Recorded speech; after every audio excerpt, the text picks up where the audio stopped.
Have you ever been betrayed by someone you thought you could trust? This video explores the painful experience of discovering a friend's betrayal and the lessons learned about the importance of trust in relationships. It's a story you won't want to miss. There's a sound that silence makes when your world breaks. It's not quiet. It's a scream inside your head, so loud you can't hear anything else. That's what it was like. 1 minute, everything was normal. Everything was safe. The next, it was all gone, replaced by this hollow, ringing silence. It wasn't a stranger who did it. It was someone I loved. Someone whose name was a safe word in my heart. Someone I had given pieces of my soul to willingly, because I thought they would keep them safe. And they took those pieces and just shattered them on purpose. The initial feeling wasn't even sadness or anger. It was confusion. A deep, dizzying confusion, like waking up in a room where all the furniture has been moved. You keep bumping into things. You can't find the light switch. Nothing makes sense. My mind just kept replaying everything. Every conversation. Every shared laugh. Every late night talk where we promised each other the world. I was searching for the crack. The moment where it went wrong. Where was the lie? Was it there all along? Was I just that stupid? That blind? That's the part that really messes with you. It's not just about them anymore. It becomes about you. You start to question your own mind, your own judgment. How could I have sat across from someone, looked into their eyes, and felt so much? And it was all a game to them. It makes you feel like a fool, like a child who believed in a magic trick long after everyone else figured it out. I felt this hot, crawling shame. Shame for trusting. Shame for being so open. Shame for not seeing what was right in front of me. I replayed every memory, but now they were all tainted. That time we stayed up all night talking about our fears, was that just them gathering information? That gift they gave me, the one I kept on my desk, it felt like a prop in a play I didn't even know I was in. This poison, it seeps into everything. It changed how I see the world. Now, when I'm online, it feels different. A friend request from someone new doesn't feel exciting. It feels like a test. A nice comment feels suspicious. My finger hovers over the accept button, and that voice is back in my head. Is this real? What do they want? Remember what happened last time. It's exhausting. It's like I lost a part of myself, the part that could see the good in people without searching for the bad first. And social media, it feels like the world's biggest stage for betrayal. Everyone is playing a part. You scroll through feeds and see these perfect friendships, these declarations of loyalty. My ride or die. Couldn't do life without you. And a part of me just gets cold because I had that. I posted pictures like that. I wrote captions like that. I believed it. And I know how easily it can all be a lie. A carefully crafted image for an audience. It's a marketplace of fake connection, and I feel like I finally see the price tag. The betrayal didn't just stay in one place either. It spread like a virus. It started in a private message, but then I'd see hints of it on other platforms. A vague post that was clearly about me. A picture of them with new friends in our old spot, with a caption that felt like a deliberate jab. It's a modern kind of torture, seeing your life and your relationships twisted and performed for an audience of mutuals and strangers. It forces you into this horrible corner. Do you say something? Do you defend yourself and look dramatic? Or do you stay silent and let them control the story? It was that helplessness that finally made me do something. I couldn't control them.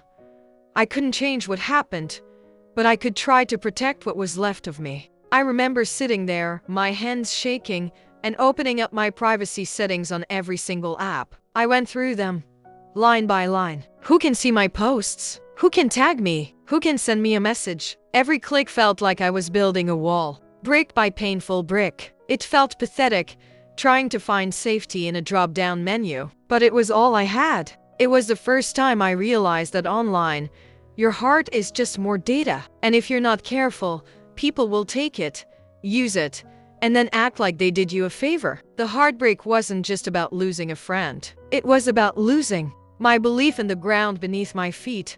For weeks, I lived in a fog. I tried to just let it go, move on. Everyone tells you to do that, right? Just forget about them. They're not worth your energy. But it's not that simple. It's like having a stone in your shoe. You can try to walk normally, But with every step, it's there, grinding away, a constant reminder that something is wrong. The story they told me, the reason they gave for what they did, it didn't add up. There were holes in it. Big, gaping holes that my mind kept falling into. So I started looking. I felt sick doing it. I felt like a stalker. I felt like I was becoming everything I hated. But the need to know the truth was stronger than the shame. The truth, I thought, was the only thing that could set me free, or at least help me understand why I was in this prison of confusion. It began with my own memory. I wrote down everything I could remember, every promise, every conversation that now seemed off. Little things. A weird comment they made that I laughed off at the time. A time they got quiet when I mentioned a certain person. These were the puzzle pieces, all jumbled in a box. I just had to figure out how they fit together.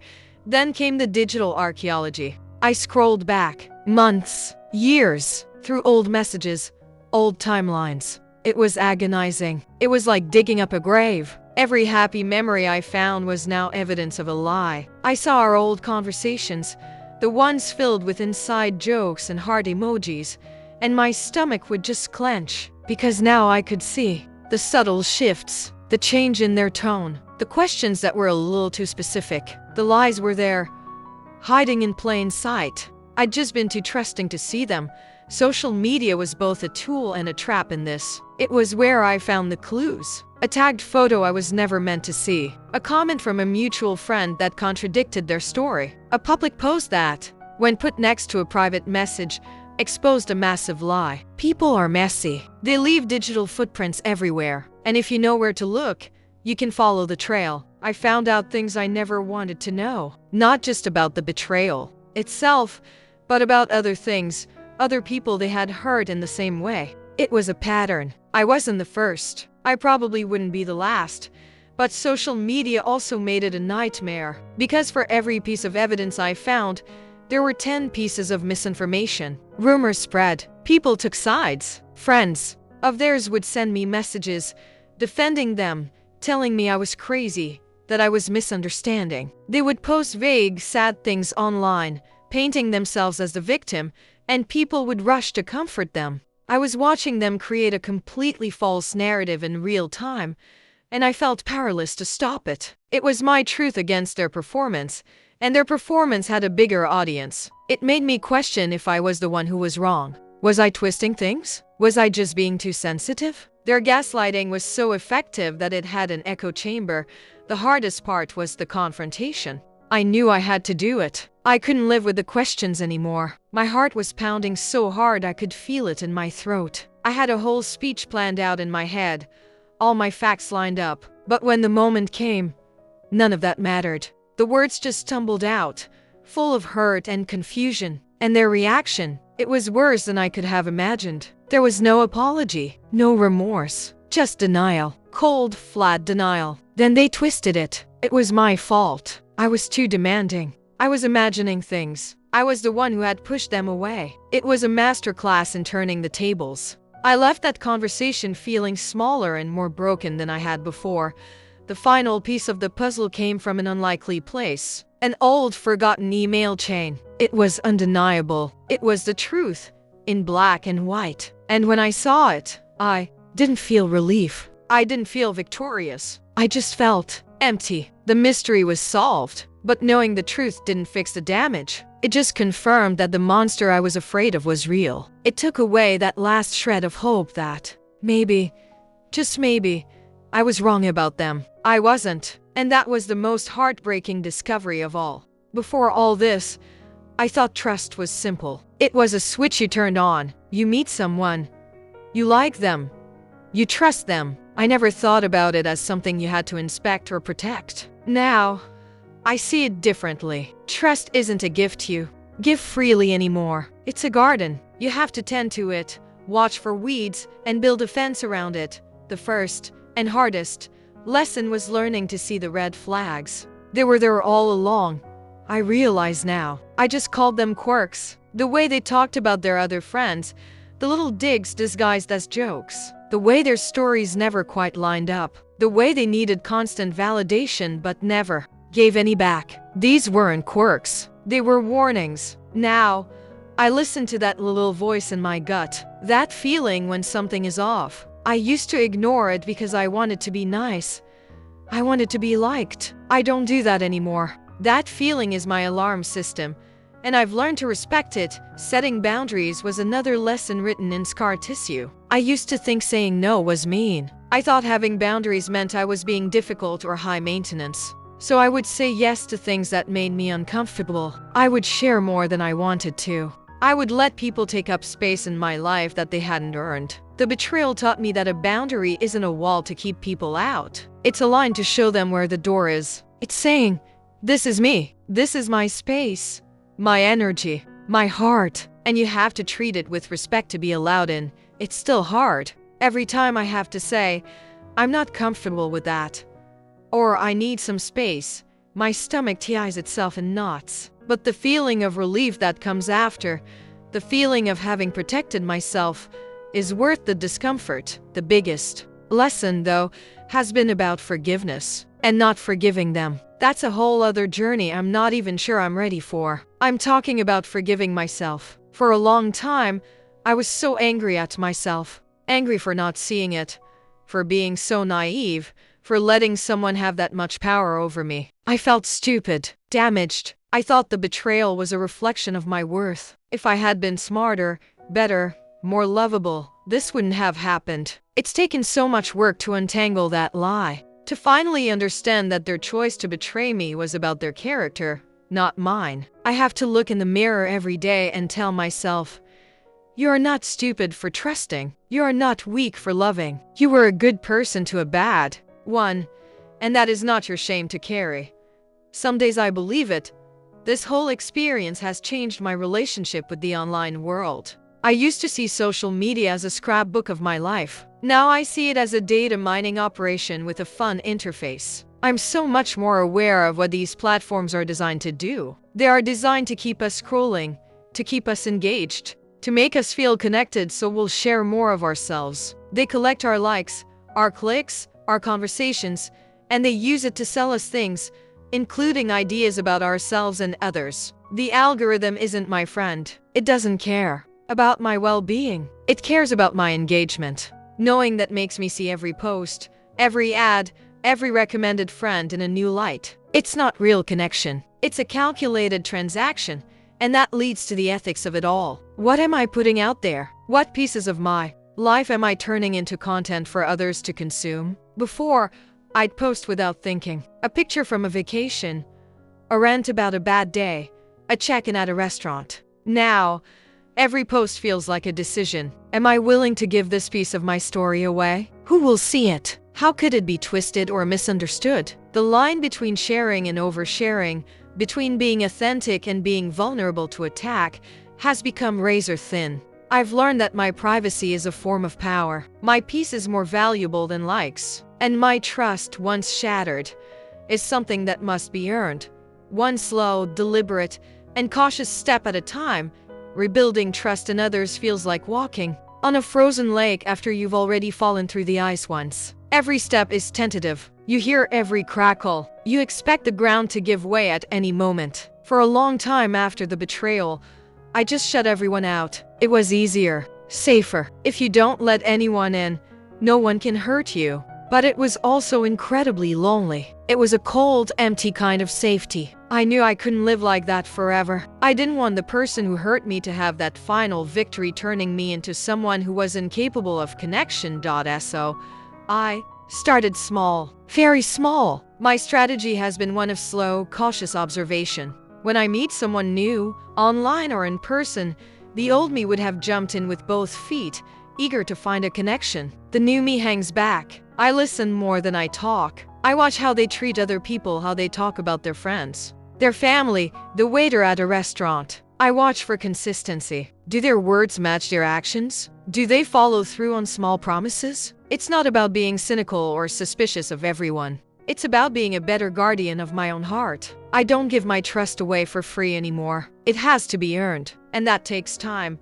I've had to learn to be cautious without being completely closed off. It's a delicate balance. It means being honest with new people, but in a measured way. I don't trauma dump on the first conversation, but if someone asks, I might say, I've had some bad experiences with trust in the past, so I tend to move slowly. Their reaction to that sentence tells me everything I need to know. If they get defensive or impatient, that's a red flag. But if they're understanding, if they say, "Take all the time you need," that's a green light. It shows me they respect my boundaries before they even fully know what they are. A huge part of this process has been about me. It's not just about finding trustworthy people. It's about becoming a person who trusts their own judgment again. I've had to do a lot of self-reflection. What are my values? What do I actually need from a friendship? What are my absolute deal breakers? Before, I was so focused on being what other people wanted me to be that I never stopped to ask what I wanted. Now, I have a list, not a checklist for other people, but a checklist for myself. Does this friendship make me feel anxious or at peace? Do I feel seen or used? Do I leave our conversations feeling drained or energized? These questions are my new compass. Navigating online relationships is its own special challenge. The rules are different. Intimacy can feel accelerated. Someone can message you every day, send you heart emojis, and make you feel like you've known them for years when you've never even heard their voice. I've learned to be wary of that kind of instant, intense connection. It's often not real. Now, I look for signs of genuine effort. People who remember small details from previous conversations. People who are willing to move the connection off the app and onto a phone call or a video chat. Something that bridges the digital divide and makes it feel more real. The most healing thing, though, has been finding and building a community. Not a huge network of hundreds of online friends, but a small, tight-knit circle. A few people who have proven over time that they are safe. People with whom the trust is mutual. We have shared experiences. We can be vulnerable with each other because we've all earned that right. This community is my anchor. It reminds me that good, loyal, trustworthy people do exist. They might be harder to find, but they are out there. Building that collective trust, that sense of a shared safe space, has been more powerful than any individual relationship. It's a reminder that even after the worst kind of betrayal, we don't have to be alone in our healing. We can build new foundations together on stronger ground. I'm not the same trusting person I was before, but maybe that's okay. The person I'm becoming is more careful, more deliberate, and a whole lot wiser. And she's slowly, cautiously, learning to let the light back in. There's a point in the healing process where you realize that survival isn't enough. You have to learn how to live again. Not just get through the day, but actually live it. For me, that shift didn't happen on its own. It happened because I finally reached out for help. I couldn't carry the weight of it all by myself anymore. The shame, the anger, the sadness, it was too heavy. Talking to a professional, someone who wasn't involved, who could just listen and offer perspective. It was like finally being able to put down a backpack full of rocks that I'd been carrying for miles. They gave me the tools to understand my own feelings, to see that my reactions were normal, and to start untangling the knots of blame and self-doubt. And my support system, my real one, the small circle I had left, they were my lifeline. The friends who just sat with me in the silence when I couldn't talk. The ones who let me be angry without judging me. They didn't try to fix it. They just showed up. Their presence was a quiet reminder that not everyone leaves. That real loyalty still exists. That was the first light in a very long, dark tunnel. I used to think that something like this would just break you. And it does. It breaks you open. But what I've learned is that it can also be a catalyst. It's a fire that burns down your whole forest, but it makes the soil fertile for something new to grow. The person I was before the betrayal is gone. She was more naive, more carefree. I miss her sometimes. But the person who has grown in her place is stronger. She has roots. She knows her own worth in a way the old me never did. The betrayal forced me to confront my deepest fears, to rebuild my sense of self from the ground up. It was the most painful experience of my life, but it also sparked the most profound period of personal growth I've ever known. It taught me what I will and will not accept. It taught me the true meaning of resilience. Resilience isn't about bouncing back to who you were. You can't. That person is gone. Resilience is about integrating the scars into your new self. It's about moving forward, carrying the lessons with you, but not letting them weigh you down. It's about acknowledging the pain but not letting it define your future. In this journey, social media, the same space that caused so much pain, surprisingly became a source of healing. Once I started looking for help instead of clues, everything changed. I found online communities, support groups, forums filled with people from all over the world who were writing my story. They were describing the same confusion, the same self-doubt, the same gut-wrenching pain of being betrayed by someone they loved. Reading their stories was like a balm on my soul. It was a chorus of voices saying, "You're not crazy. You're not alone. This happened to me too." The validation I found in those anonymous spaces was more powerful than any comfort a real-life friend could have offered, because it came from a place of shared, lived experience.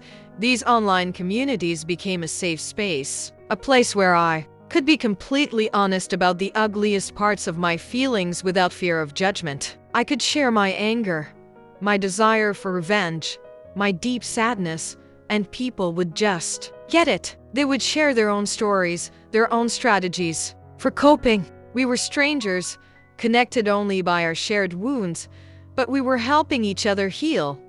And that's what brings me here, talking to you now, because I've learned that the final step in reclaiming your power is to share your story. Not for pity, not for attention, but to turn your pain into a purpose. When you keep it locked inside, the shame festers. It holds power over you. But when you speak it out loud, when you share it, you take that power back. You tell the world, "This happened to me, but it is not the end of my story." And in doing so, you might just be the light that someone else, sitting in their own darkness, desperately needs to see. You might be the voice that tells them they aren't crazy, and they aren't alone. Your story matters. Your pain is valid, and your resilience can be an inspiration. If you've ever been through something like this, I want you to know you're not alone. The comment section on this video is a safe space. If you feel comfortable, please share a piece of your story, or even just a word of encouragement for someone else who might be hurting. Let's build a community of trust right here. And if these stories and lessons resonate with you, please consider subscribing to the channel for more. We're all in this together. Thank you for listening.